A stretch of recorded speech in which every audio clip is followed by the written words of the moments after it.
You guys are all set.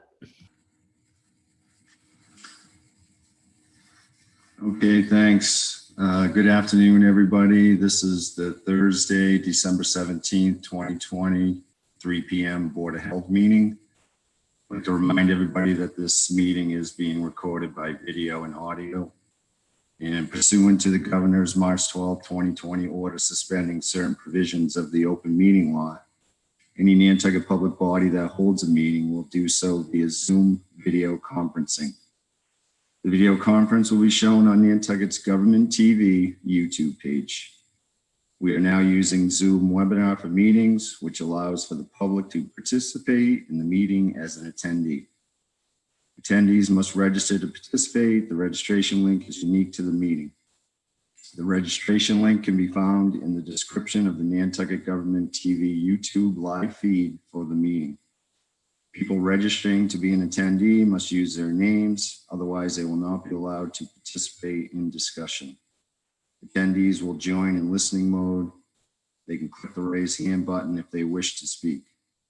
The chair will call on those who have raised their hands in order they were raised. If you do not have an audio capable device, the Q&A button can be used to type a question. The YouTube chat will no longer be enabled. Any questions that now can be verbally asked must use the question and answer function. All questions should be directed through the chair. For roll call purposes, as I see you, can you let, for the record, know that you are here? I'll start with Melissa Murphy. Present. Jim Cooper. We've got him. Malcolm McNabb. Present. Meredith Lepre. Okay, we also have with us Gary Shaw from the hospital. Here. Ford Anthem. See he's here. Here. We also have Jay Yeomans. Here, thank you, Mr. Chairman. Paul Spanner from MSI. And we also have Sarah Alger from Sarah Alger PC. Here. Thank you. Art Crowley, Assistant Director.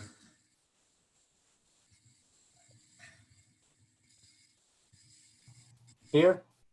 And Roberto Santa Maria, Director. Here. Before we get started with, is there anything that's not on the agenda that the general public has wants to bring up? Do you see anybody? It doesn't look like we have any hands raised. Okay. So we'll get right to director's report. Okay, so over the past few weeks, we've been seeing a rise in cases, but we did get some good news in that I'll throw over to Gary shortly. But real quickly, I wanted to share my screen to show our sewer report that came in today. So real fast, we are predicting a nice slope downward. So we've been seeing those numbers going down a little bit this week, which is great news. And this reflects it. So we're still going to see numbers come, higher numbers. Let me scroll down to show the 15 cases per day is still what's predicted. These numbers have been pretty good. But if you remember from last week, that is a full 10 cases less per day. So that is excellent news that we're seeing. So we're seeing that surge go down a little bit, but we do still need to maintain great vigilance. And then I'll let Gary take over with even better news. Well, thank you. It's a pleasure to see you all on a day that's been designed for a duck. Glad I'm indoors. I'm going to share my screen a little bit and go to a couple of graphs if I can pull those up. And I always seem to have a problem when I want to do that. But while I'm looking for it, I will tell you that, as Roberto mentioned a few minutes ago, what we're starting to see is a somewhat downward trend in positive cases coming forward.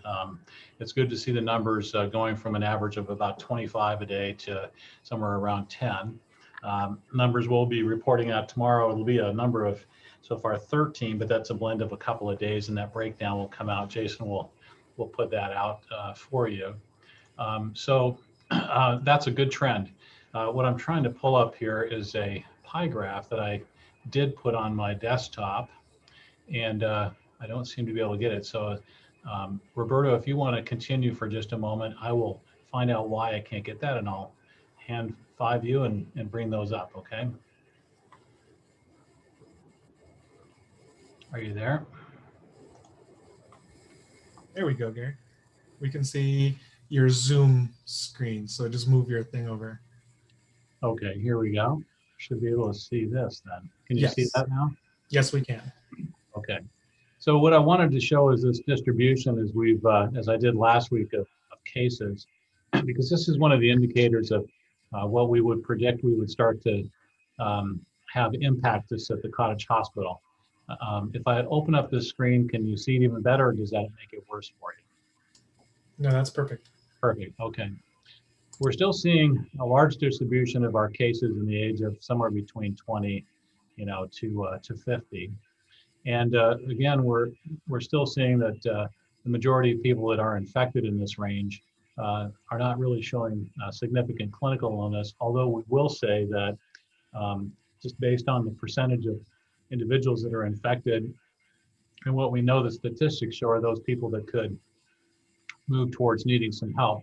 In their most recent days, we've seen some people come into the emergency room, essentially a handful, that needed to have some supportive therapy or some assessment because they were having challenges with different comorbidities and breathing, but not significant illness outside of some that were felt needed to be taken off island because of conditions that they had and developing pneumonia. So in the last 2 days, we've flown out 4 individuals that were in this demographic.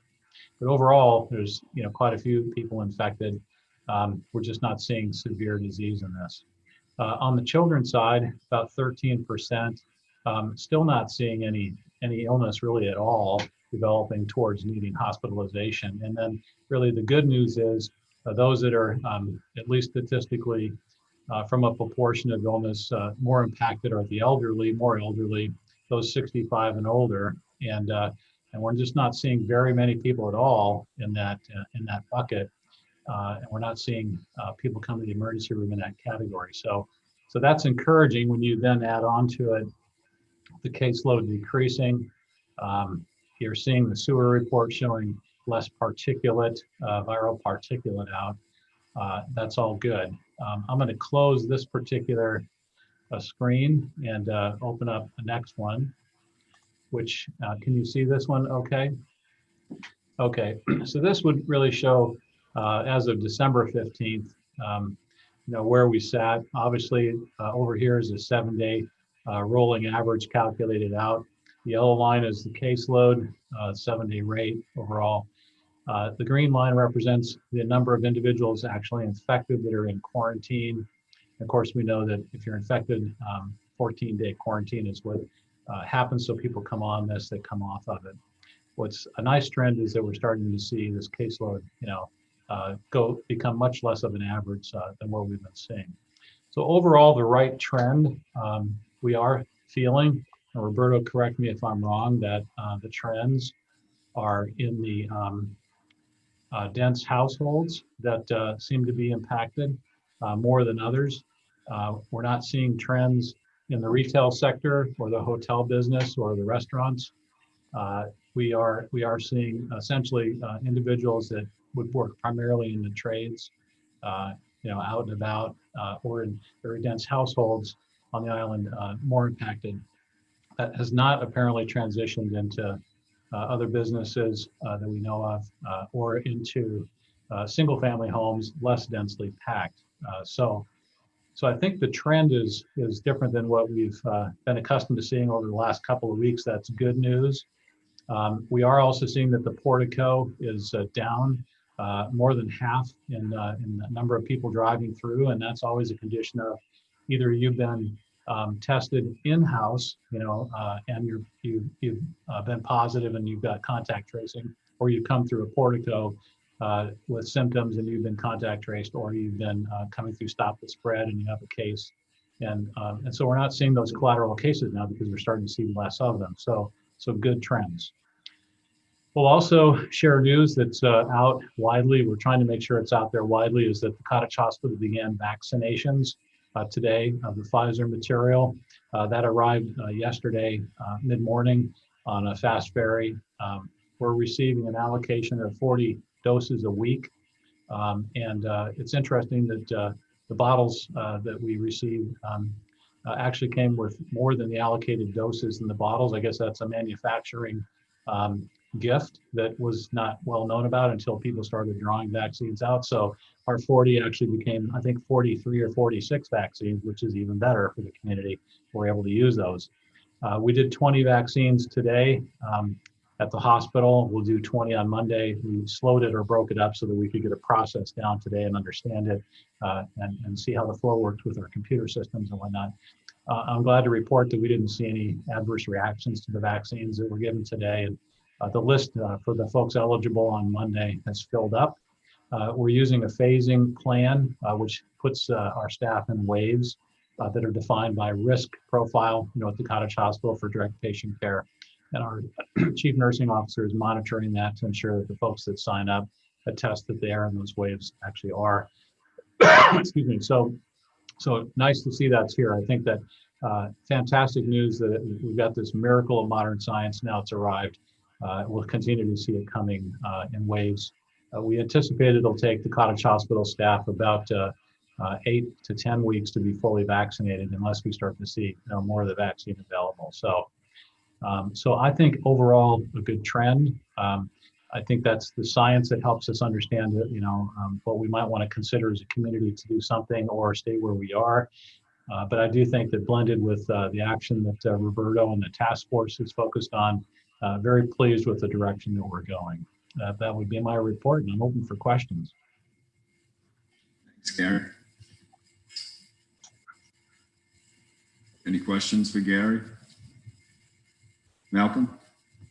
Yeah, through the chairman, for Gary Roberto, I will wait and have Meredith ask the number, what the R number is. I just, that's her question, not mine, I assume. And we talked last time about metrics for going back. I mean, it all looks very good, but what would be an indication that we have to step back with more restrictions? Or are we just going to, we have a meeting and talk about it? I mean, is it that increasing cases in the age group or what? Well, I'll step in and maybe answer the first portion of that, and Roberto can build on it.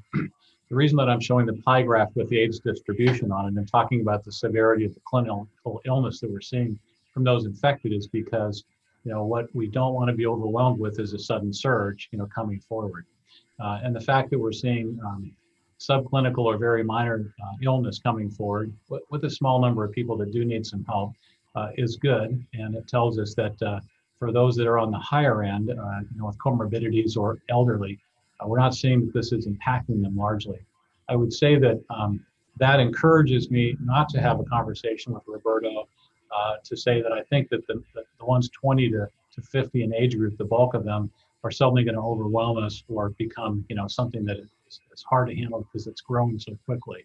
We're just not seeing that right now. So I think that if we could call these meetings as we get science that tells us, hey, something's really happening because it's opening our eyes, we can pull into it and lean into it then.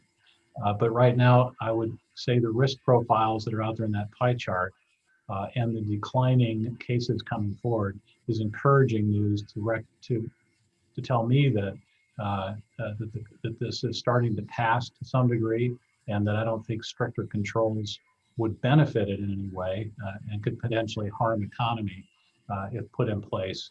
If we saw a huge growth in the 65 and older, or children start to get come forward, or a very quickening of caseload in the 20 to 50, 60 range, I would say, well, then let's do something about it. and what would be the most likely action. And then I think you look at parts and pieces of actions that come together as a sum to be effective, not just one particular blanket, approach. That would be my suggestion. But Roberto, how does that resonate with you?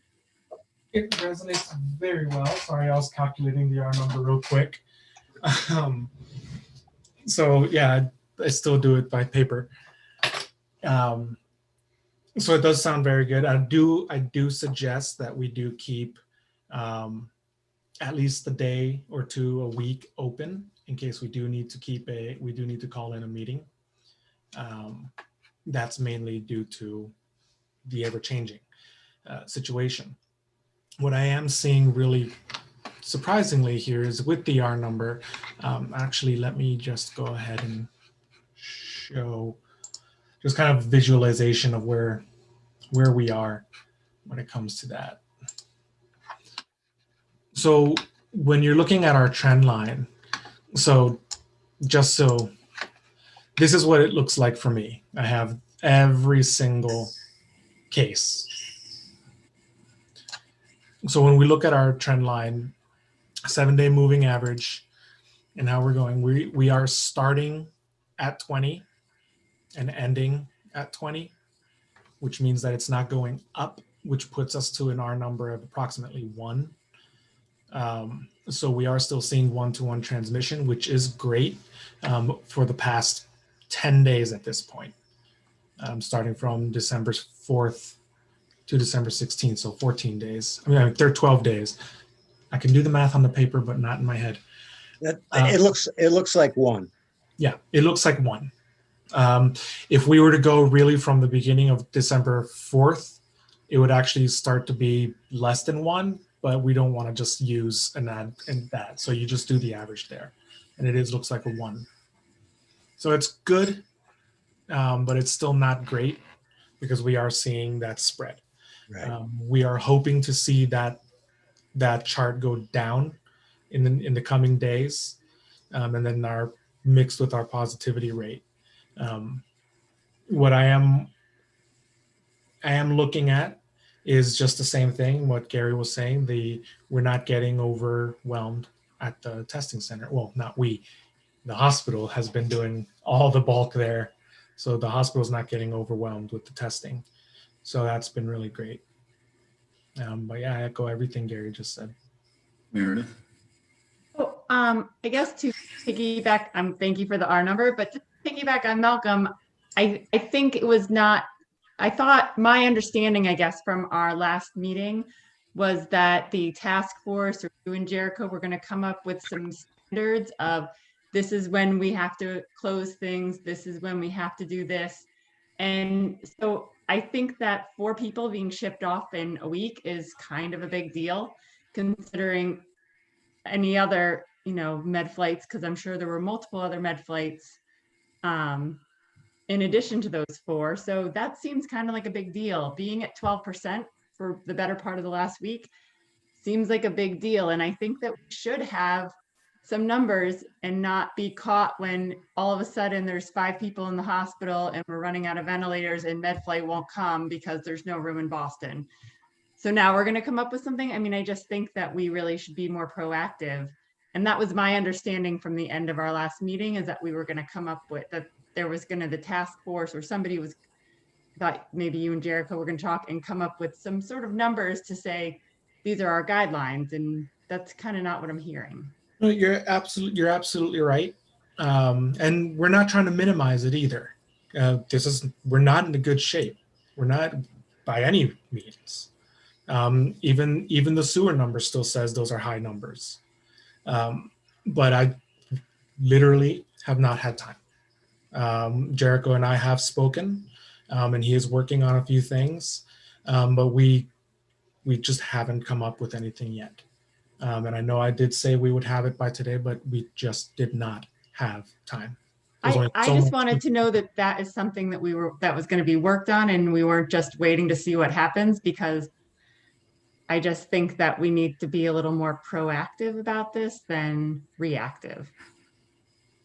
We're not looking to be reactive.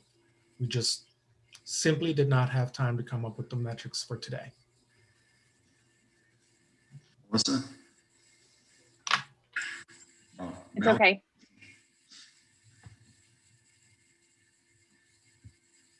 did you want to, did you have your hand up, Malcolm? Oh, I'm sorry. I thought it was Melissa. Yeah, I think the key point is these would be guidelines, not strict rules, because we have to be flexible. But I think having some guidelines would certainly help us. And I'm encouraged by by Gary's little pie chart. I understand that. And you finally sold me on the concept of bias in the percentage. But I think we need guidelines. That's it. It's been all said. Gary? Yeah, thanks, Steve. I think that when we look at this disease, we understand that a total onset from, being infected to hopefully moving past the disease and not having severe illness is usually 14 days. If we as the body, you as a body, were going to do something that would have had a significant impact on the current infected people that you see, action should have probably been in place for whatever we wanted to prevent about 20 days ago. And now we're seeing the group of those individuals that did get infected, a lot of transition out of being infected, they're back home. And we're seeing a small percentage of cases come out that are requiring a medevac or some advice in the emergency room or the clinic. We're going to see that as a percentage. But those aren't the people that you're going to impact right now by putting in something as a stronger measure because they're already infected. Prevention is the key here, and obviously that's what Meredith is asking is, what could we do to prevent it from happening again? Because we're looking at past history, not today moving forward. So understand that that's how this disease works, and there's a lead lag related to an activity and an outcome, when you're dealing with this. The good thing is you can develop a sense of a guideline on, well, let's just say that we go from, 3 or 4 days of 5 to 10 to 5 to 10, and then suddenly we hit 50 and then 65 and 70. Those are good indicators at that point in time that you want to be a little bit stronger to stop a migration of an infection. So we're behind the curve in trying to impact what was in the past, and the opportunities moving forward, if you feel that's necessary, just to kind of put that in context. Melissa? Thank you, Steve. I just wanted to note that I personally feel very comfortable about the way we've been managing the information. I think that we're getting really good, clear information from both the hospital and Roberto on the cases they are able to trace and where the contagion is. And I think that what we've seen, particularly in that age group, is that household conditions and gatherings are the significant cause of the spread that we're seeing in our community right now. And that further sanctions on sort of rolling back to phase 2, step 2, or however those numbers are going, and in my mind, will not have an effect on the places where we're seeing the spread. So I'm actually feeling really confident that we're being very strategic about how we're making our policy decisions. And I also thought, I don't know if I missed this because I had to step away for a second, but did you talk about the new testing center, Gary? Because that's very exciting in my mind. I don't believe I did. In the early days, as we were evolving testing, we got into PCR, which was primarily asymptomatic. We started a program collaterally to that called CastNet, where we were allowing folks to come in and for a fee be tested. And then we further bolstered that by doing a request of the state for a Stop the Spread site contracted by the state, which they provided. And we continue to have that at 75 tests per day that the state funds. We realized over time that trying to have 3 things going on at one time with limited people and the logistics of that, it may sound simple, but it's really not. So we moved away from CastNet, did Stop the Spread and the asymptomatic or symptomatic testing. That still created huge lines, 250, 270 cars coming through a day. And so what Melissa's referring to is that we've, with the town support and the VFW support, as of Monday, we're starting, we've moved the Stop the Spread testing to the VFW, and we're publishing the times for that, which are very different than what folks were used to at the hospital, just because of the separation of staff and time.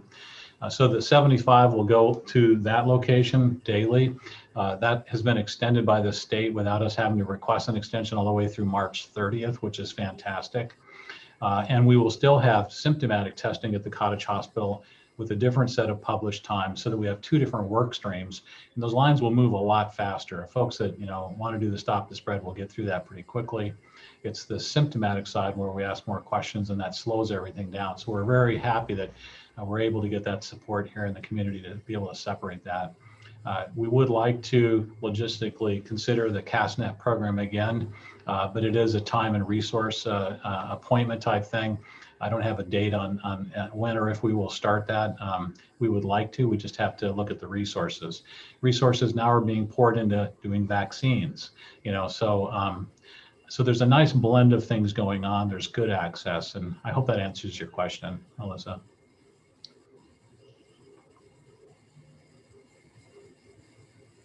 Does anybody have any other questions for Gary? Sorry, Steve, I do have one follow-up if you don't mind.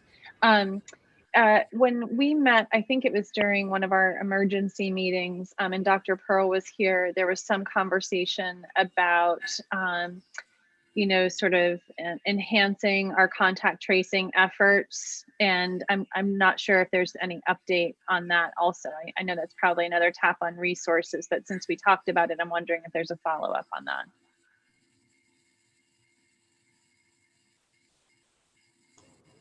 Roberto, do you want to start leading into that, and I'll help bolster your direction?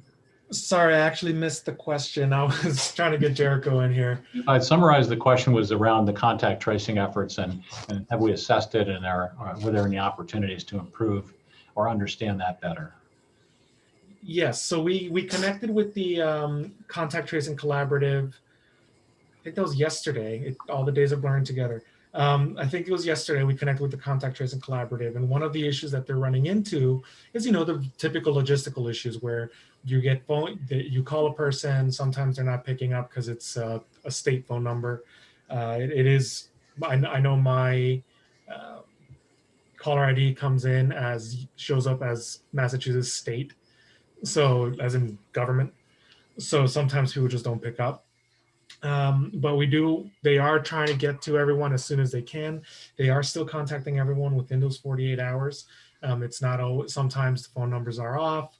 Sometimes they just, they give it as much as their contact information as they can of the contacts that they have been in contact with. But some people just fall through the cracks. If I can think of, the 10 people that I haven't come in contact with 10 people, but I'll say, the 10 people I came in contact with in the last 4 days when it was really 12, and they just forgot those last two because they didn't think of it as a contact. So that tends to happen. And I think Jericho wants to throw in a few too. Additionally, the CTC, according to a webinar released last Thursday, has doubled their call volume size and added a bunch of new call back options so that the contact tracing doesn't have to come from the CTC, but can come from the person suffering, and they can call back in.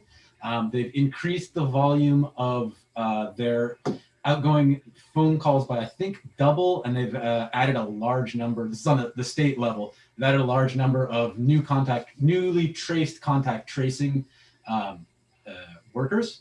There's also a volunteer program that you can sign up for through the CTC webpage. I'll try and find a place to publicize that, but they do need more hands on it. And they are looking, I think there's a short certification process, and then they plug you into Mavis and have you doing the contact tracing as well. Meredith? I thought at our last meeting, Dr. Pearl said that the hospital might be able to add more people to doing it locally, because I understand, Roberto, that most people are getting, but not all people. And I don't know if you guys, when you follow up with people to drop off packets, are checking in if they've gotten calls from the state or anything, because I just am not fully backing that the CTC is actually doing what they're saying they're doing, because I have heard multiple contacts of people that have not gotten contact traced for a week or 2 weeks. And I just don't know if there's a way for us locally to ensure that it's happening and checking in with people to make sure that they have gotten a call, or if the hospital could add some more people to the contact tracing, because I know Dr. Pearl had said that that was possibly something that could happen, just to ensure that's happening, because I don't have full faith in the CTC.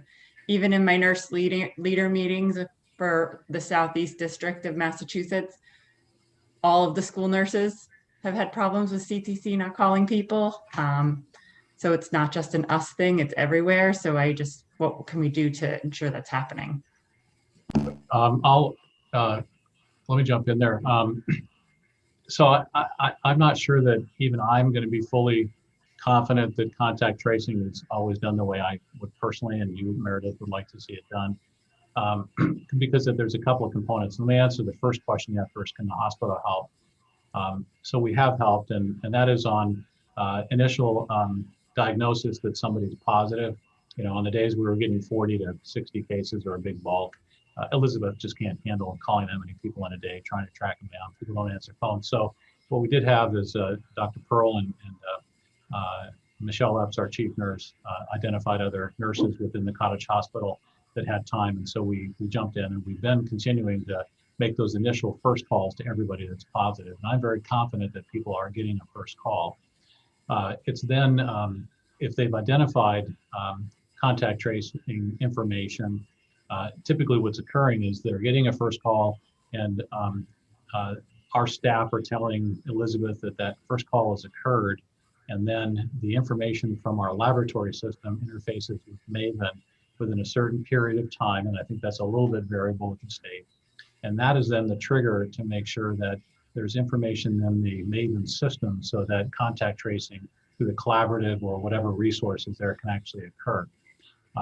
And so our staff at the cottage hospital are not trained by the public health department to be able to access Maven. And until I just heard that Maven training was available in some form, through the collaborative, we were just not able to get access into it. And you bottlenecked it because you would have to have Elizabeth do 100% of that entry of the collaborative. So good to hear that the CTC is going to expand its access, and I'd like to learn what that means to see if there is an opportunity for volunteers in the community or our nurses to be able to join in on that. So that's how that whole process has worked.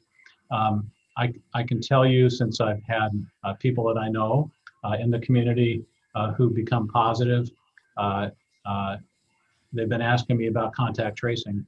And contact tracing, the reason I say it's never going to be what I would like it to be is because there's stigma around being positive, and people don't always talk about who they've been with. And that's more common, I know now, than I realized. I didn't think that people would hold back information, but they do. People know that somebody becomes positive through a small island in Facebook or whatever spread there is. And they're waiting to be contacted by a contact tracer because they knew where they were with that person that put them at risk, and they don't get a call. And then that becomes an anecdotal discussion that floats around a lot.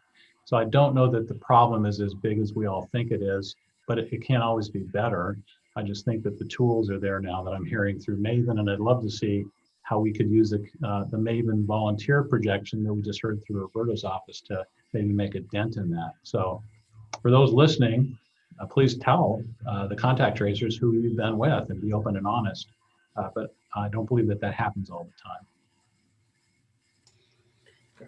So I'd also like to add on that the CTC, that's the Contact Tracing Collective's volunteer program, you don't get to pick which area that you're processing for the CTC.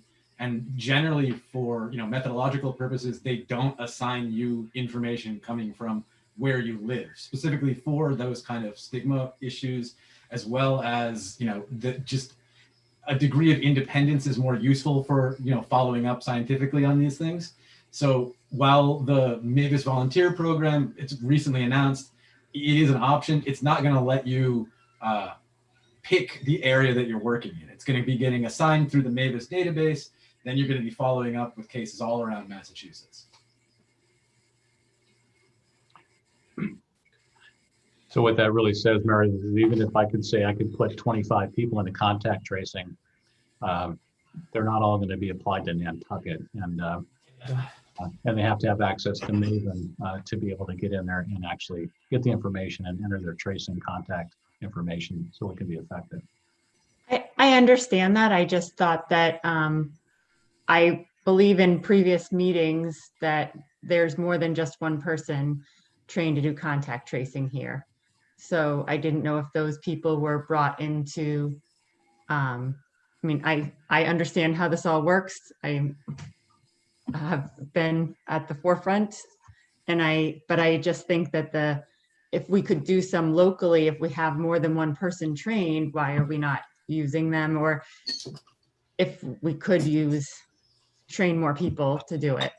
Yeah, early on, my comment was I knew that Roberto had about 3 or 4 people in his department who were trained to access Maven. So we leaned into it and we brought together volunteers and we trained using a protocol that Elizabeth Harris got from the health department to train about 25.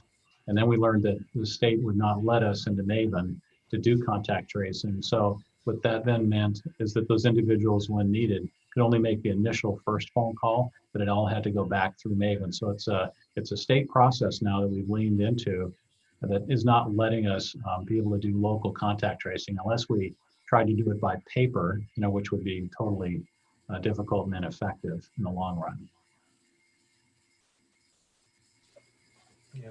And then also, I've been assured by Sarah Brooks as well that in the schools, school nurses are also doing contact tracing there too. So we do have that growth there and that expanded capability. But yeah, and then also what Meredith, what you were saying about the contact tracing collaborative before, about how they were behind, they acknowledged that at the webinar.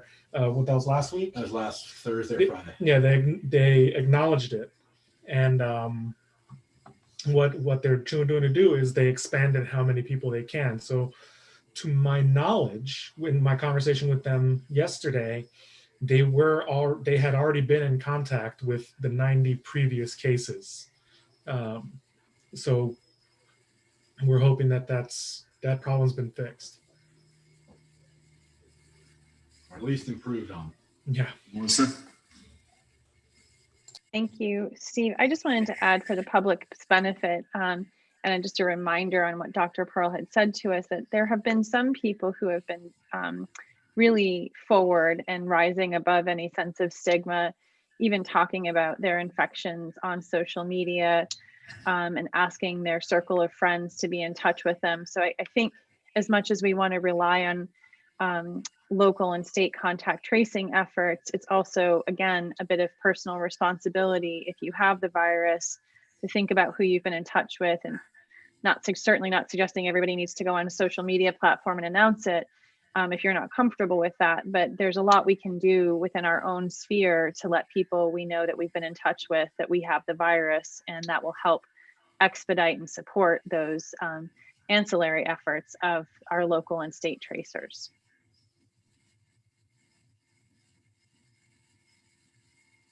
Thanks. Does anybody else have any questions, any more for Gary or Roberto on the tracing? Okay, seeing none, are we good to move on? Okay, we'll move on to the next item on the agenda. We do have a public comment if you want to take it. Okay. Do you want to take it? Yeah, go ahead. Yeah. Bob? Hello. Yes, Go sir. ahead, Bob. Hi. I jotted down a couple thoughts from last evening's select board meeting and now during your Board of Health meeting. And speaking as a member of our local building community and of the Nantucket Builders Association, I want to thank you, Roberto, Gary, and Jericho for your reports and your advice. Importantly, thank you for expressing your confidence and courage and your caution, helping to keep us all active, productive, safe, and healthy. Let's all Keep it up. Thank you so very, very much. Thanks, Bob. Thank you, Bob.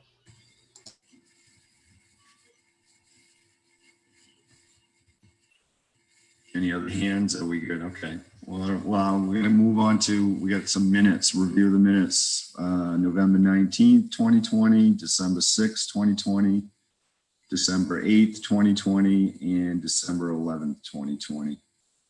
Any additions or corrections, Melissa?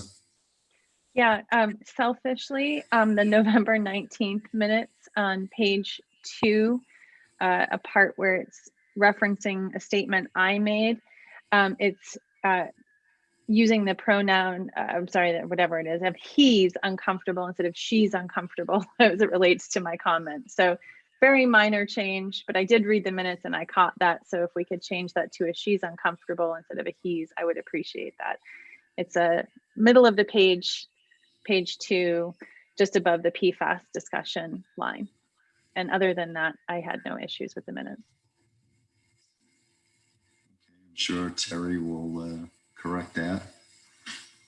So can I have a motion to approve the minutes with the corrections stated? So moved. Can I get a second? Second. All in favor by roll call vote, as I see you. Melissa Murphy, Aye. Malcolm McNabb, Aye. Meredith Lepre, Aye. Jim Cooper, and Steve Visco says aye. Okay, next, we get a loan request for 12 Green Meadows, septic to sewer.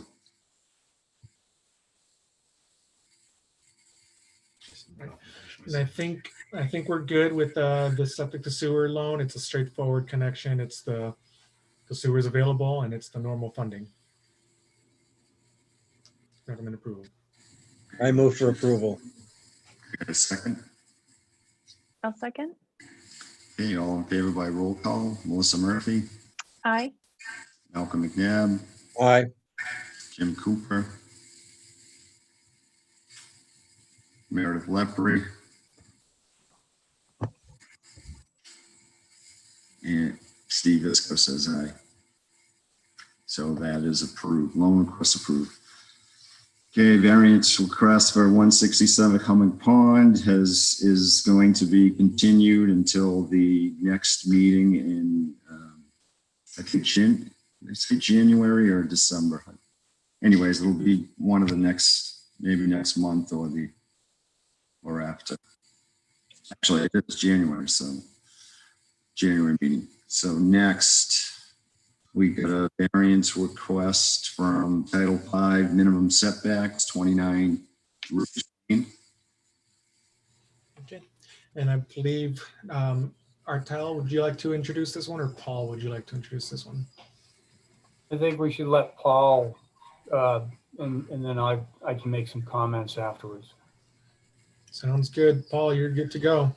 Okay, thank you. For the record, Paul Santos with Nantucket Surveyors on behalf of the applicant AH Construction LLC, who is the installer of a new septic system that was recently placed at 29 Ridge Lane in Fisher's Landing. So this is new construction on one of the remaining vacant lots in Fisher's Landing. It is an IA or denitrification unit system that's been placed on the lot. The application before you is to validate an unintentional placement of the septic tank within 1 foot into the Title V requirement of 10-foot setback between a property line and the septic tank. This was a tank that was placed in the ground. We discovered the issue upon doing an as-built of the septic system. And I've also asked to join this meeting Chris Grimes Jr., who was the project superintendent or installer, if you will, for AH Construction. Chris is a local boy, younger gentleman who's I've worked with now on a few different jobs on the island. He's conscientious. He's doing a good job at the systems that he's putting in. And in this case, for reasons I think he can maybe explain, the tank was placed erroneously in the location it presently sits. Chris is on, I believe, under public. He's part of the public, and if you have any specific questions for him, he's happy to answer them. And I wanted him to attend this just so he kind of sees, as an installer, what happens when something like this does happen, what process we have to go through in order to deal with situations like this. I will say in the letter that we sent to you, I've specified a few provisions of Title V that I think are important. One is in 1995, the state reworked the entire Title V system. It was basically a 1978 regulation, was updated in 95. As part of that, the state commissioned a report on Title V itself and all the regulations that pertain to the placement of systems. And I'm going to quote directly from that report that was done.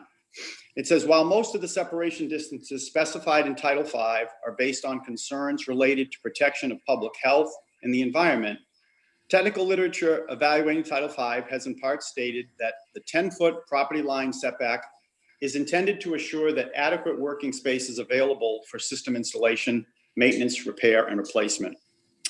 So while we're asking for relief from that 10-foot setback, I want it just to be, I think it's important to note that there's no environmental benefit, typically, if you will, from that 10-foot setback. It's a setback Title V established to assure enough working space between a particular property and an abutting property. And in fact, the property that abuts this area of the septic system is actually open space owned by Fisher's Landing Association, Inc. So it's part of the open space. There is no direct abutter or residential property or home sitting on this abutting property where this 1-foot relief is sought.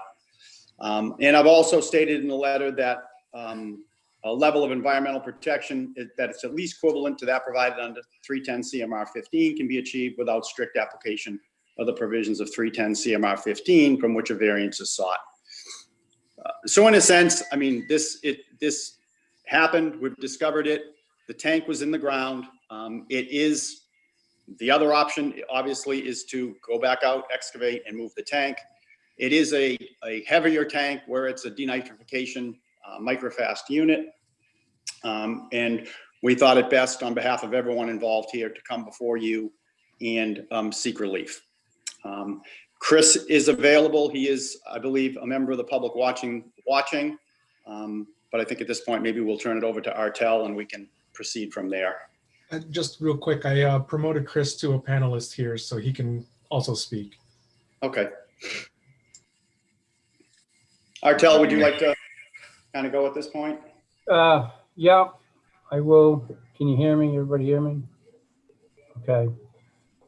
Probably going to repeat a little bit of what Paul just told you, but, you know, obviously the tank was installed too close to the property line. It was by mistake, but the mistake can be corrected. You know, they have plenty of room to fix it. And there's space for them to make a compliant location for the tank. And this is a little different because it's new construction. If this was a new construction, it would possibly be a different story. This is a vacant lot with a brand new home on it. And, you know, if you can comply, you need to comply. And as Paul was talking about, you know, septic setbacks and them being important, you know, there's a few things like it does provide adequate room for repairs of the septic system, proper separation of neighboring systems, proper separation from drinking water wells, and other sensitive receptors. So, you know, granting, the big issue here, I think, is granting relief in this situation on new construction provides area, allows additional development of this property that's otherwise undevelopable because of that setback. And I realize a foot's no, you know, you might say, well, a foot's no big deal. But now you can encroach within that 1 foot and potentially, I'm not going to say that that's what's going to happen on this one, but potentially overdevelop a piece of property. So, you know, I go back to, if you can comply, you need to comply. And again, like I said before, new construction is the key here. This isn't a existing developed piece of property where they're repairing a septic system. So, you know, staff recommends that the variance be denied and that the tank be located in a compliant location. And I'd also like to remind the board, not the entire board, because you weren't, I think at least 3 members of the board. I'm going to say Cliff Road a year and a half ago. It's not exactly what's going on here, but somebody came in. I think they wanted to put in a garage and they needed relief from the tanks. And we denied that variance and made them move the tanks so that they met the 10-foot setback because it was new construction. So anyway, that's what I have to say. Thank you, Artel. Roberto, could I just respond briefly? And Yes. I know you don't want to take a lot of time with today, but if I could, the Cliff Road project, new construction. I'm going to agree with Artel. If this was new construction, I would never recommend to a client or even come before you to ask for this question. This is something, it's a little bit different situation where it was constructed unintentionally. I liken this, for those of you who are familiar with the zoning board of appeals processes, whereas something is constructed, it's constructed too close to the property line. It would have never been granted a permit if that was the case, but the board looks at this as what is the impact of the 1-foot separation? It will not allow any additional development on the property. And does the remedy outweigh what could potentially, what the relief is asked for? And again, the only thing I can kind of put this akin to is a zoning board of appeals variance where a porch or a building or something along that line would have never been allowed to encroach, but yet something occurred, it happened, and the board sees that the relief is justified. Thank you. Are you sure you got the numbers right? The surveying part's correct? That it's 9 feet? Yeah. We're sure. Okay. Believe me, if I could have chipped off a little bit of the tank, I would have. Meredith?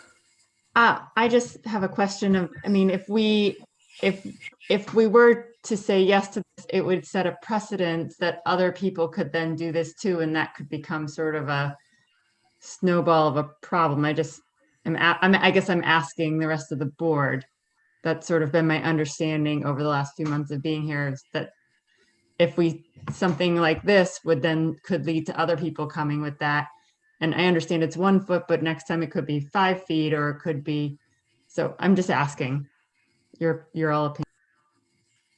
Jimmy? You're muted. You gotta unmute.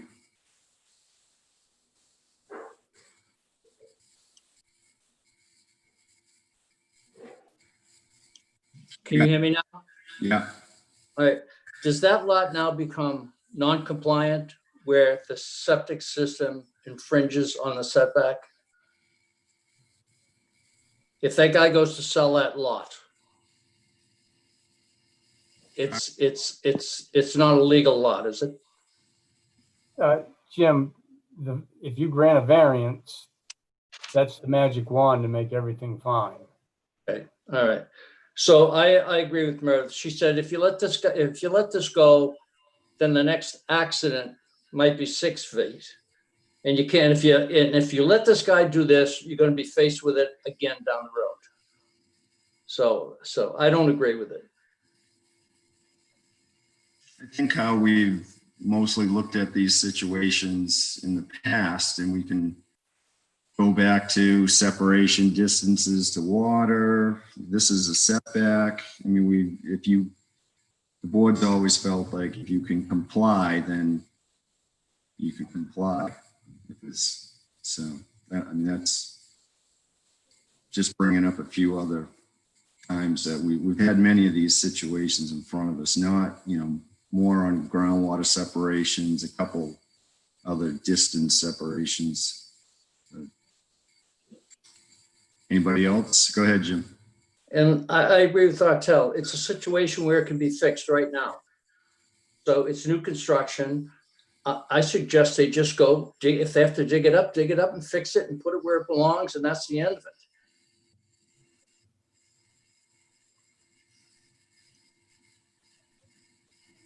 Does Chris, can you hear us? Did you want to chime in?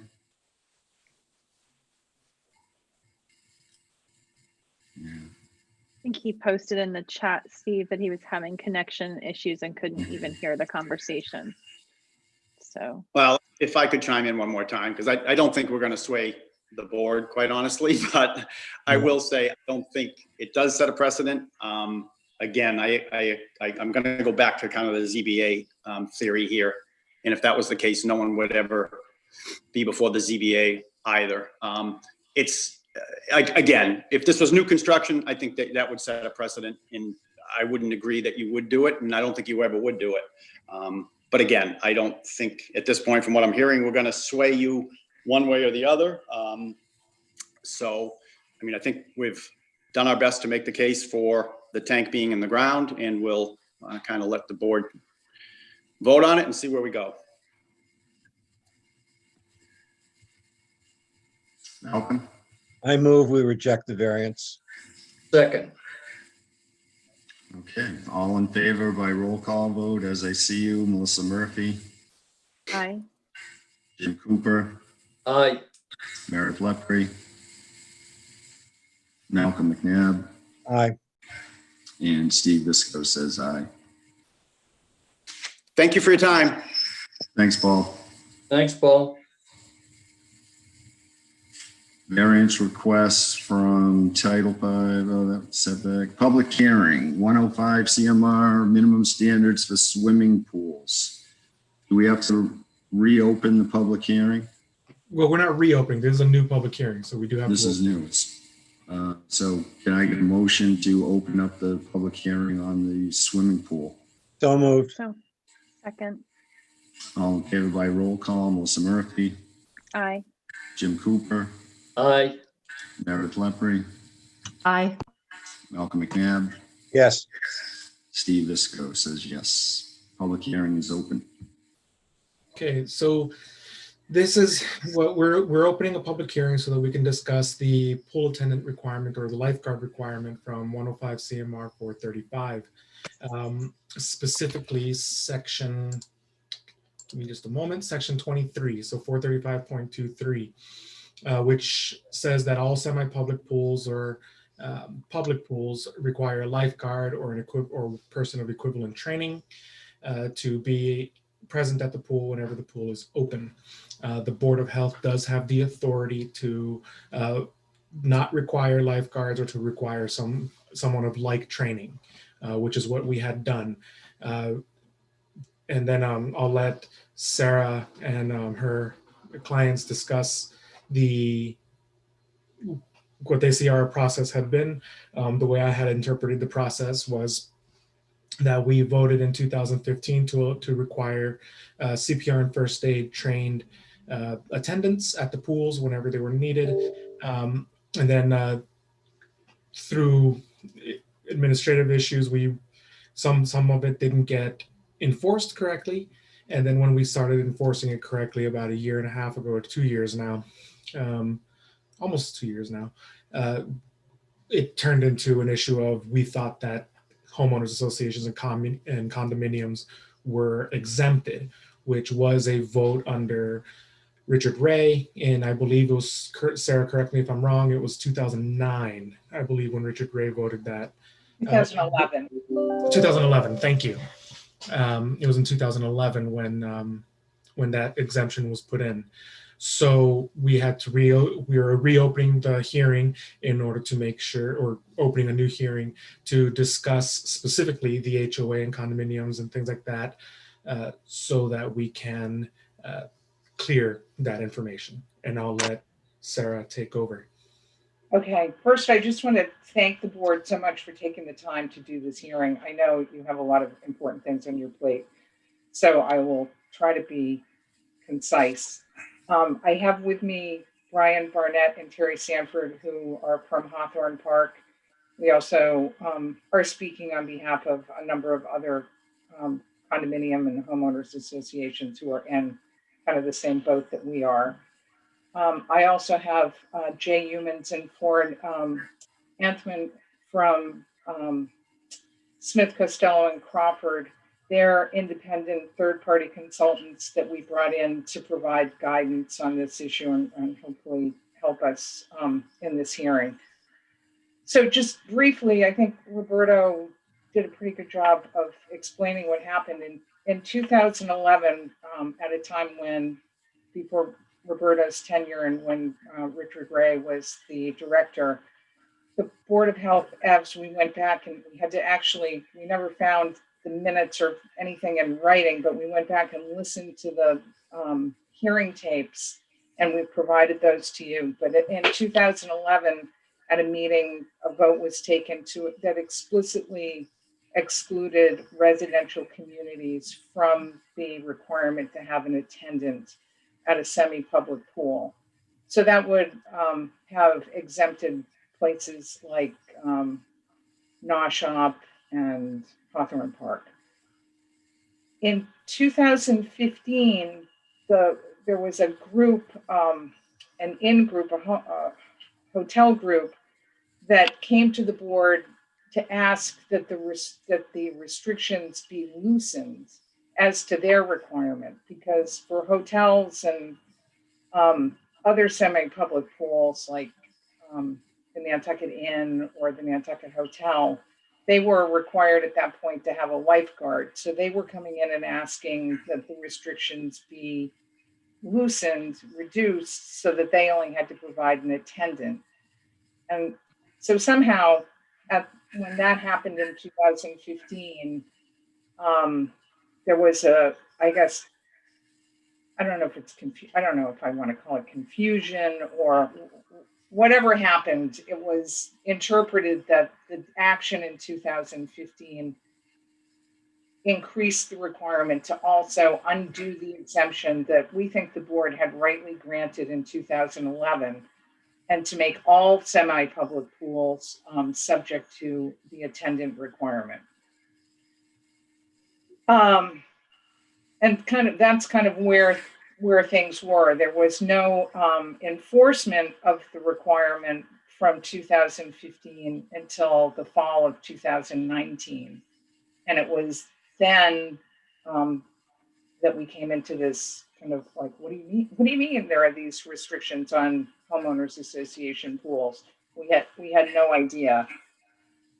So that's kind of the background. So the purpose of our coming before you today is to have a conversation about the regulations, discuss why the exemption was given to the homeowners associations, and why we think it makes good sense for that exemption to continue.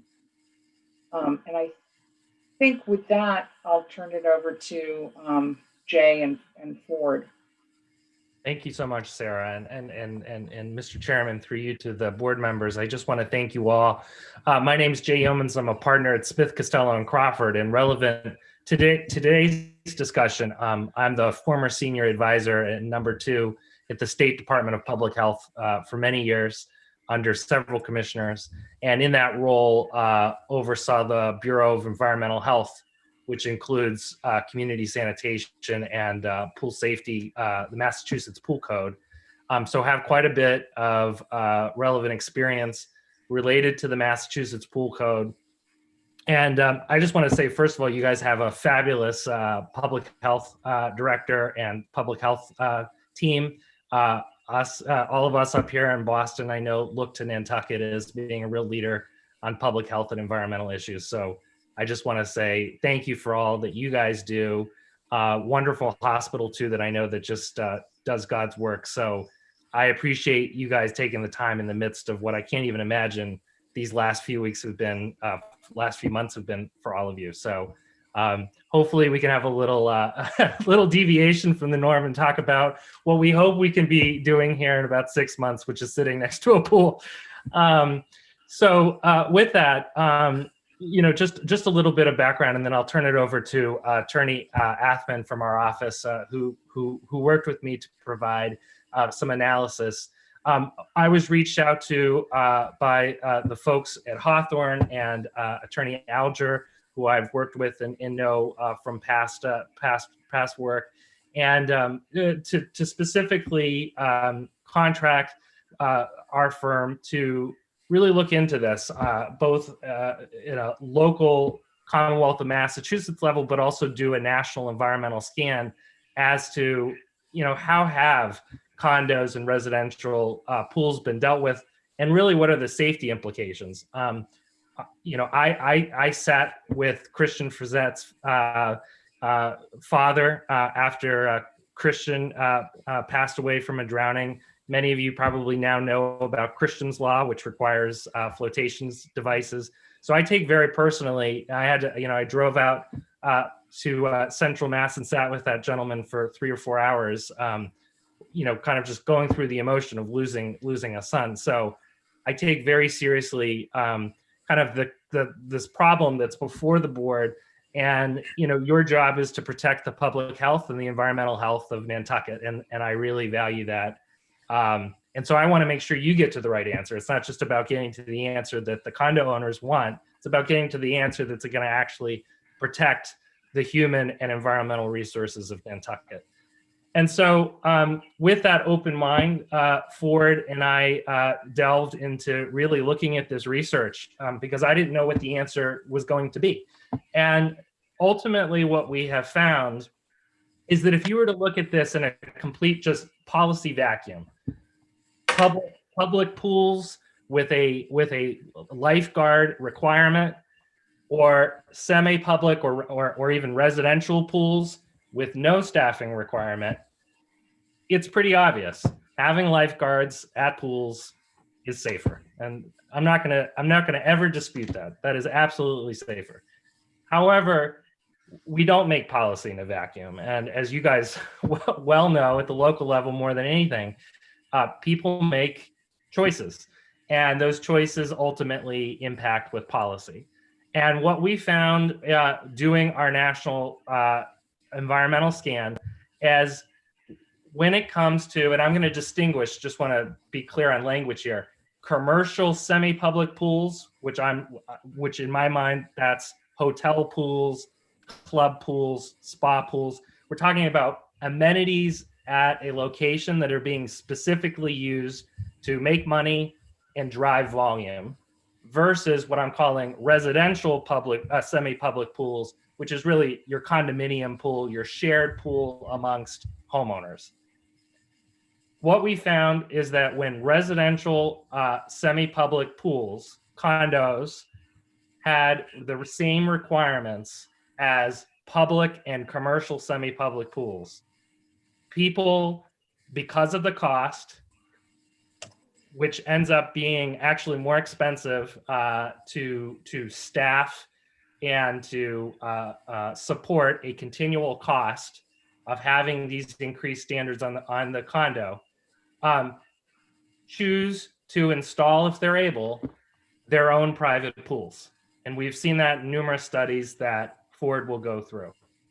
And so as I see it, and again, this is just it's, you know, yes, expert, but my opinion based on the data that I've looked at, is the choice before the board is not so much one of, do we choose between a semi-public pool and a public pool and the standards that are applied to a public pool, but rather a semi-public pool versus people going completely private with no standards and no oversight vis-a-vis the Massachusetts Pool Code.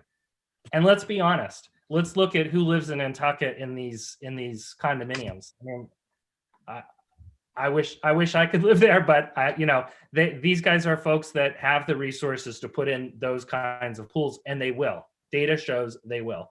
And again, Ford will go through this, but the bottom line is that private pools, not subject to codes like the Massachusetts pool code, are the primary driver of drownings. Private pools have between a 2 and 5 times greater incident rate of drownings. That's based off of a Maryland Consumer Product Safety Commission, a study in the International Journal of Aquatic Research and Education that's based off of the Florida Department of Health. And there's significant environmental issues. They use, private pools on as a whole use about 8 times more water, 4 times more energy, and they tend to leach, pretty harmful chemicals into the surrounding area. So, basically what I'm here to say is I'm never going to dispute, the pure kind of in the vacuum, comparison of, is it safer to have pool attendants or lifeguards? Yes. But unfortunately, I think when you overlay consumer behavior and what people are likely going to do, people are likely, when told that they need to sustain a pretty significant expense, and I think more than that, pretty significant liability and just a lot of administrative burden of having to find all these lifeguards or certified attendants and employ them and have all the headaches of that comes with now having a professional staff. They're just going to make the easy choice, and actually the cheaper choice on a whole, and install their own pool. And as a result, you are going to see far more dangerous situation, and that's based on the data. So with that, I'm going to turn over to Ford to go more specifically through our analysis, but I just wanted to provide some context. Thanks, Jay. Ford? Thank you, Jay. And, thank you to this board. I just want to thank you all for taking the time to discuss this issue. Of course, we would much prefer to be having this discussion with you in person, but obviously, given the nature of the world today, we're grateful to be here with you over Zoom. As Jay mentioned, my name is Ford Athman. I am the Director of Operations and Policy, as well as an attorney at Smith, Costello & Crawford. And I want to kind of first take you through the process of how we, how we conducted our analysis. We first conducted this analysis first by interpreting the language of the Massachusetts Pool Code, which, as Roberto mentioned, is 105 CMR 435, to understand the role of the local boards of health. From there, we kind of took a broad scope, looked at trends both in the Commonwealth, in surrounding communities and states, and nationally to see first how they were operating, and for those who were operating with a certified pool attendant at residential semi-public pools, what those results were. And as Jay was mentioning, overwhelmingly the data and research shows that states that do require a certified public attendant, a certified pool attendant at residential semi-public pools end up with a much larger quantity of private pools in their neighborhoods, much to the detriment of the safety of the residents as well as the safety of the environment in their community. We looked at the data as Jay was mentioning of the dangers of public pools, and it's a 2 to 5 times higher rate of incidents at private pools than residential semi-public pools, even residential semi-public pools that do not have a certified pool attendant present. This board has for very many years and very, very well cared for the safety of their residents and the safety of your environment and protecting the beauty that is Nantucket. I certainly understand and applaud the effort to increase safety. But really, I think there's some really real and unintended consequences from enforcing this against residential semi-public pools that perhaps this board just was not was not aware of when this decision was made in 2019 to change the former course of action. It's the data has shown, and we did submit a report to this board for your review, but the data does show that by enforcing this rule on semi-public pools, you're going to see a large increase. The data shows you are going to see a large increase of private pools that are not regulated by this board, not regulated by the Massachusetts Pool Code.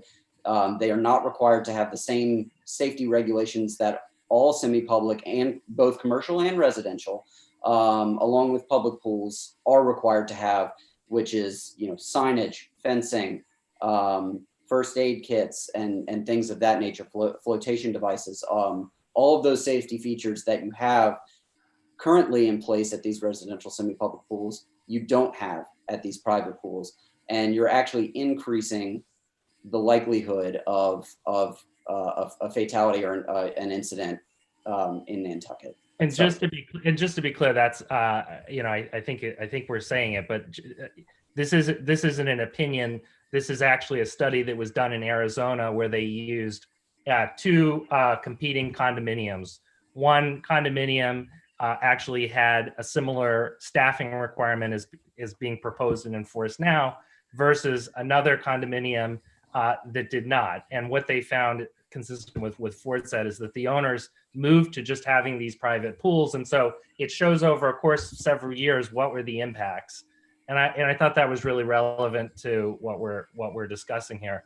I also just want to clarify that 105 CMR 435 does not require staff for semi-public pools. It defers that, as Roberto appropriately said, to the local Board of Health to make that determination. So as part of the analysis we did complete an environmental scan of Massachusetts. And while there are a small handful of communities that have similar staffing requirements as what is being proposed to enforce in Nantucket, the overwhelming majority, including most of the Cape and Island communities, do not. I will say several states have actually done an interesting thing, which is they've distinguished, because I think the real question is, how do you distinguish between residential and commercial? I'm distinguishing it as, is it an amenity that you're charging to make money or to turn a profit? Another way to look at it is simply to create some kind of flexing mechanism whereby there's a cutoff of residential units. And in fact, both the town of Barnstable and the state of Rhode Island have done so. Rhode Island has a cutoff of 45 units. So condominium, once it reaches 45 units, they've kind of made the analysis that after 45, you're kind of amortizing the costs of the staff and all the administrative burden. So you're dispersing it so broadly that's the determination they made. In Barnstable, they've taken the same approach, but they've made the cutoff at 75. I'll just say all the properties we're talking about today, 8 in total, which encompass all the semi-public pools in Nantucket, are between 17 at the smallest, which is actually Terry and Brian's at Hawthorne, to I believe the largest is around 50 units. So just to give you a comparison of how this all lines up. Ford, I don't know if anything else that we should hit on. I think there were some environmental issues as well that we found. Yeah, Jay. There is a pretty significant increase in the risk to environmental safety when you transfer over to private pools versus a residential semi-public. I mean, just the data shows, and just logic shows that if you have a larger number of pools, which the average pool size, the average private pool size in the state of Massachusetts is actually only, we're talking about a square foot or two smaller than the average size semi-public pool. So we're talking about one pool of approximately the same size compared to, numerous private pools of roughly the same size. So it actually, studies have shown that, and the data does show that when you're using a large number of private pools, you're actually going to increase your water usage by 8 times what you would if it was a residential semi-public pool. And your energy output is 4 times greater than the use of a residential semi-public pool. And, I know Nantucket has always been, on the forefront in the Commonwealth of environmental conservancy. And again, I think this was this is an unintended consequence of this board's decision in 2019, but you're actually, I believe this decision, and the data shows that this decision goes away from a positive environmental impact towards a negative one. Yeah, and just the last thing I'll just say, and then I think we can wrap up because I know there's some comments. Ultimately, consumer behavior is driven by a few things. I've talked about cost. I've talked about the administrative burden. And just to put some numbers around it, so the average homeowner, if you look at Massachusetts and a condominium, is about 8.17 years that somebody will own one of these condominiums. And so as we're looking at cost, we were calculating cost based off the average homeowner. So the average homeowner is going to see about 8.17 years. If you take the cost of a certified pool attendant, calculate that over plus the training costs of fully staffing from 7 a.m. to 10 p.m., which are the hours that most of these developments have it, you're looking at somewhere around $287,000 in cost.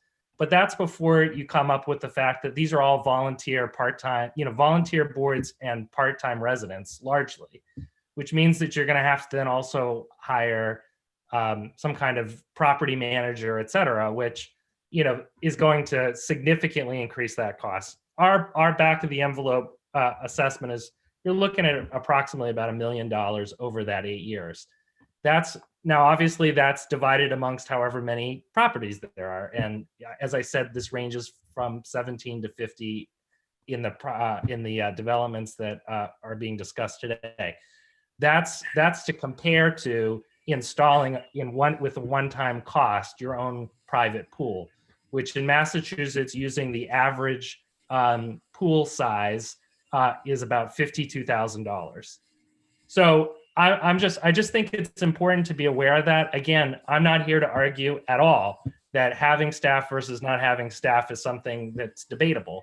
I think, though, that what's important, and I think what I have to assume, the 2011 decision appropriately, I would argue, understood, and certainly what Rhode Island and Barnstable have understood, is that understanding how those costs and that liability kind of fluctuates as you get to these different decision points drives consumer behavior. And that consumer behavior will result in some outcomes that I don't know are being fully calculated. So I think, Ford, if there's anything else that we should mention, I think that really summarizes our analysis. And again, I wasn't sure what we'd find when we started digging into this. It was certainly an interesting project, and I know with everything going on, it's taken some time for us to get before you today, but we really appreciate the time. So thank you, and we're happy to take any questions.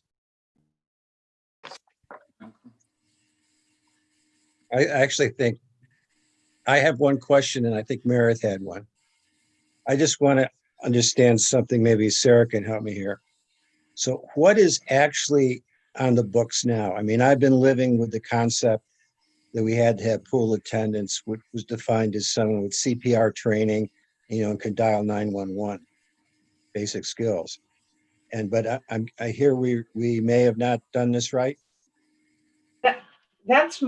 That would be my feeling, because there was never a specific vote that undid the 2011 exemption.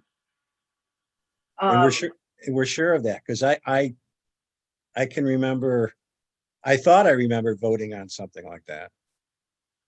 Well, the vote in 2015, which changed the requirement from a lifeguard to a attendant,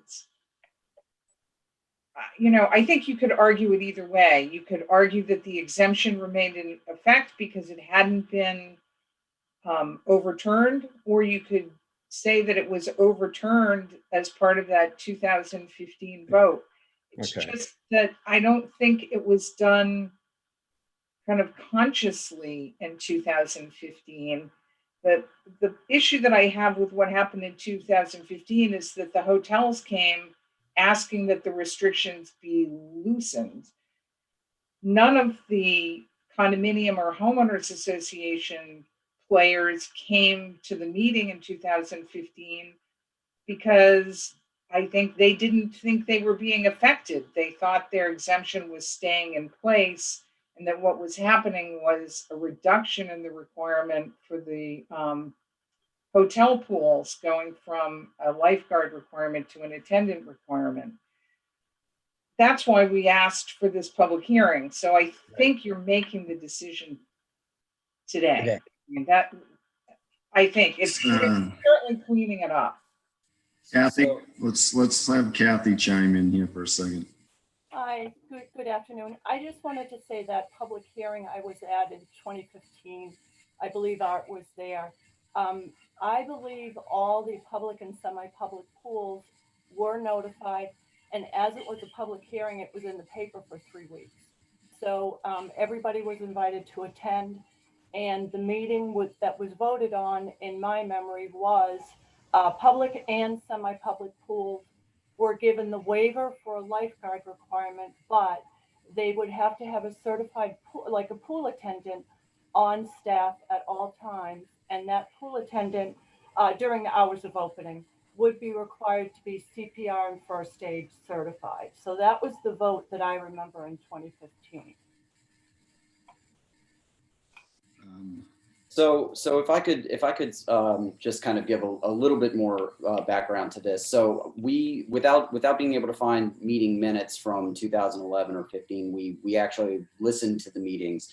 And on I believe it was December 8th, 2011, the board did vote to have certified pool attendants, but it was explicitly stated that this was for commercial properties. So as Jay mentioned, private clubs, hotels, and spas.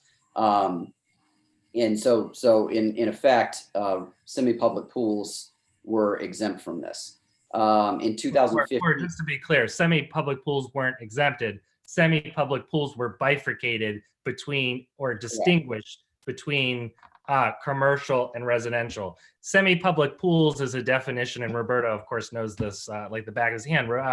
Semi-public pools at the state level in the Massachusetts code does not distinguish between commercial and residential semi-public pools. correct. I think what our findings are suggesting, and certainly what Sarah is advocating for, is to distinguish between those two different kinds of semi-public pool uses.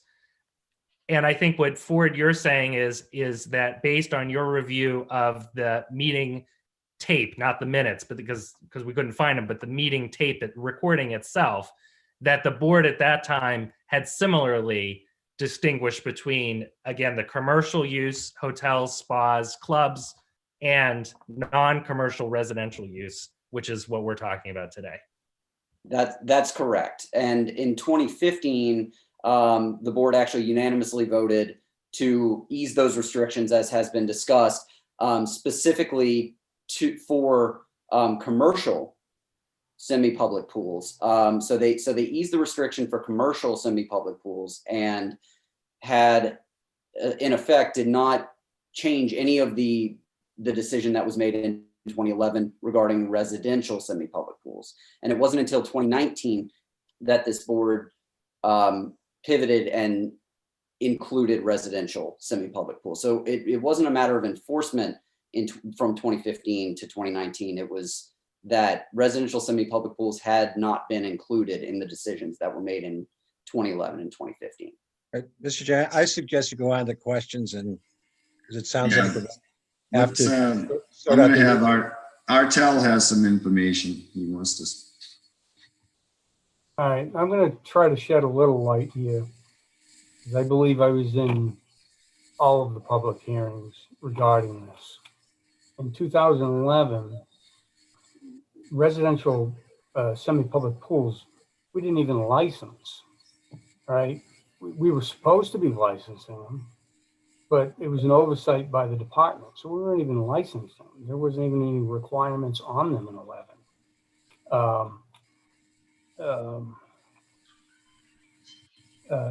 There and at that time, there were only like 2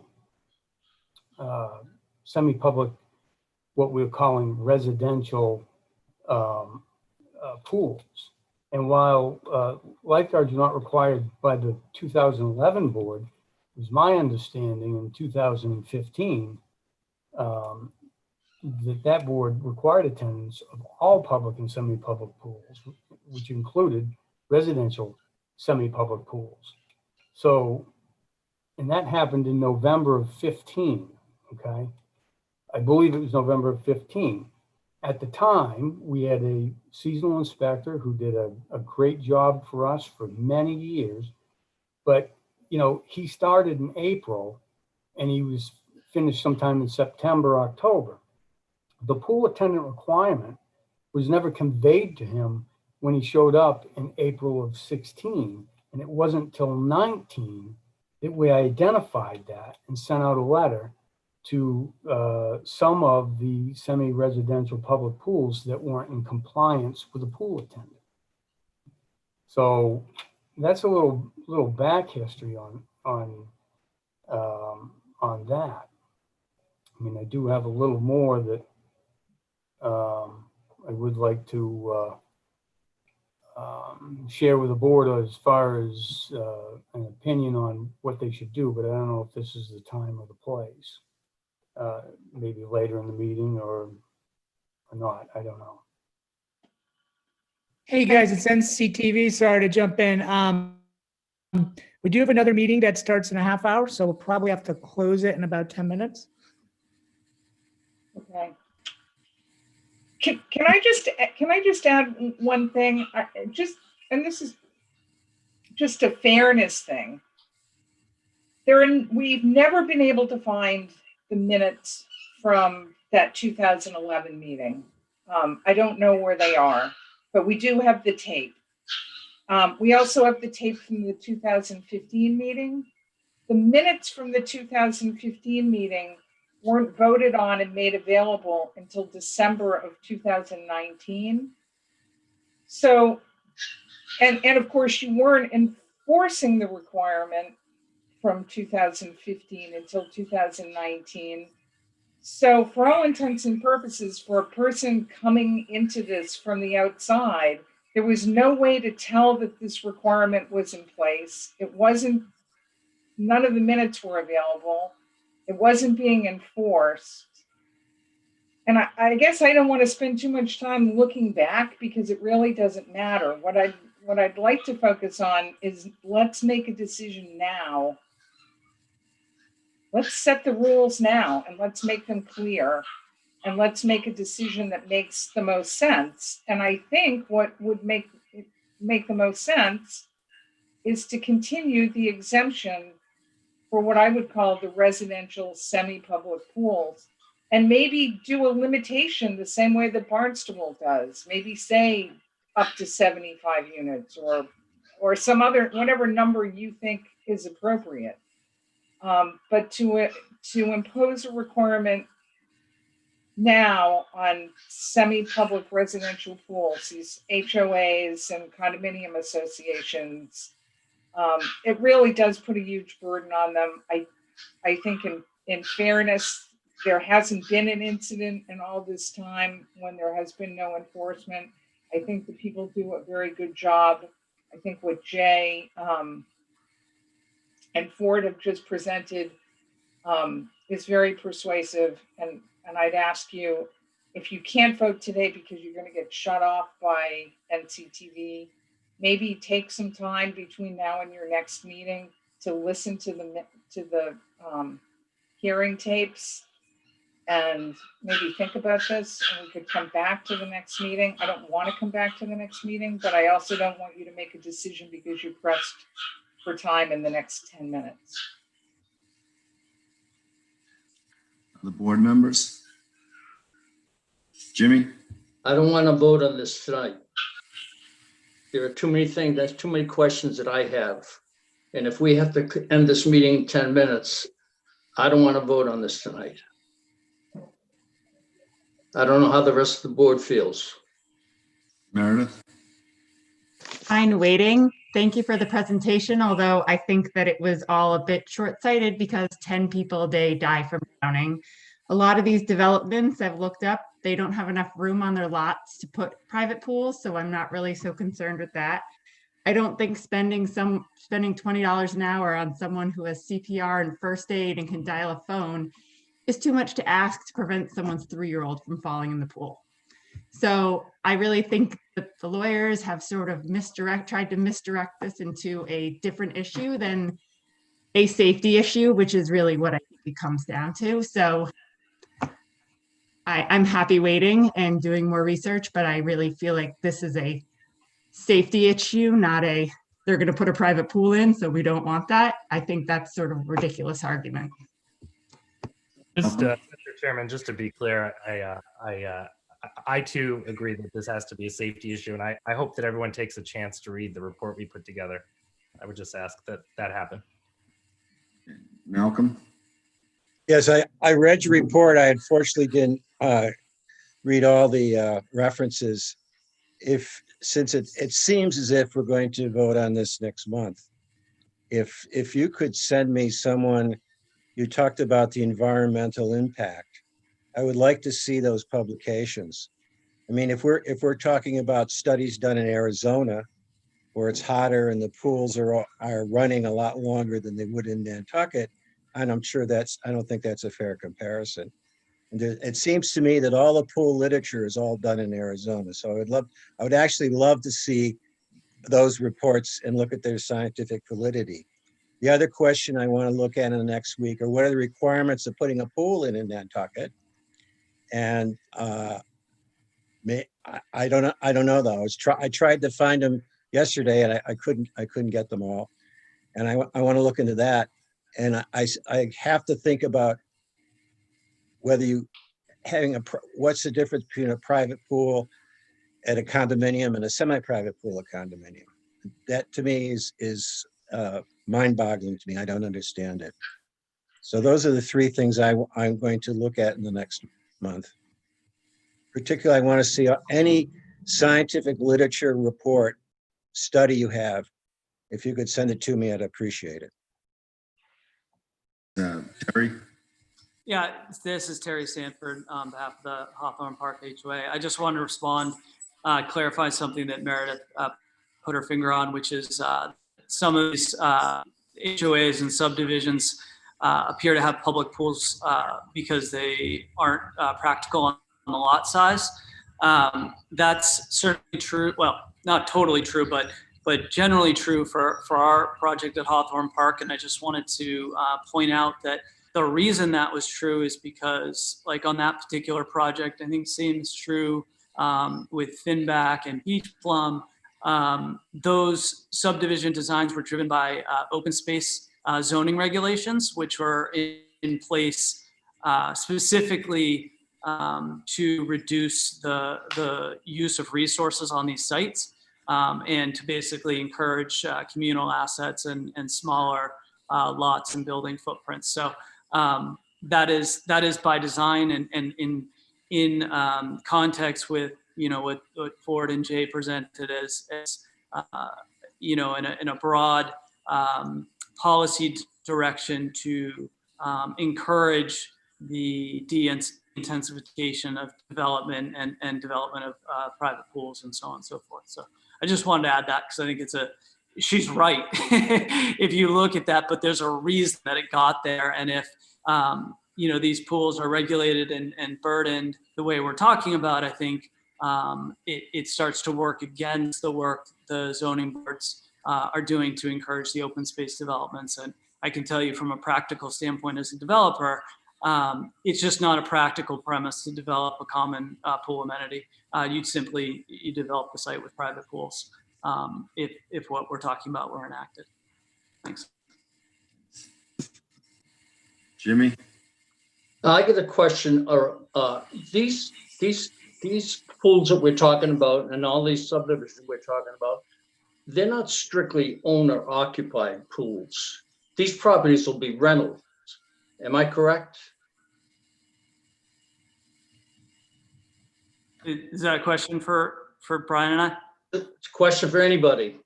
Are these strictly homes for owner occupied people?